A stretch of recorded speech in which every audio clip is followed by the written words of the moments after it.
If you have one-sided low back pain, it could be due to a weak glute medius. When you're walking and you notice that when you're on your stance limb, the respective hip hikes, that's indicative of a weak glute medius. You might also notice a spinal side bend in the same direction, and then your neck might side bend the opposite direction.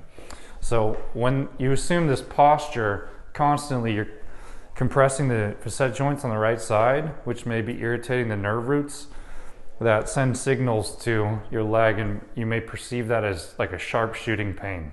The first step in the progression is a supine hip abduction. So I like to palpate the glute medius on your right, as well as the low back muscles on your right.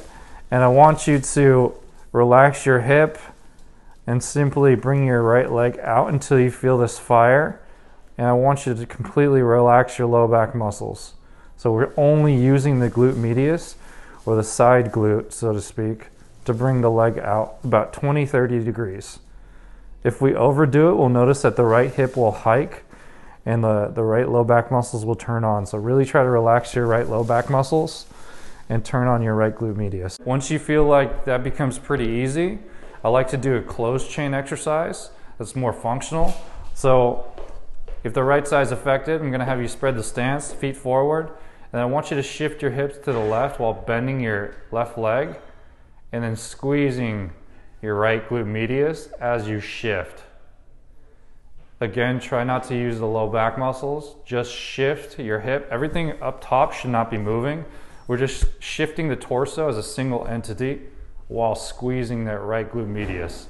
And put your hand on that muscle and ensure it's contracting.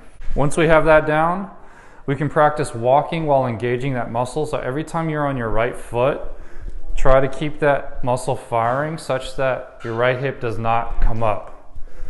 So instead of squeezing this way, I want you to just prevent this hip from hiking by isometrically contracting your right glute medius. So if we're contracting it properly, we should notice this hip stays in place as we propel forward.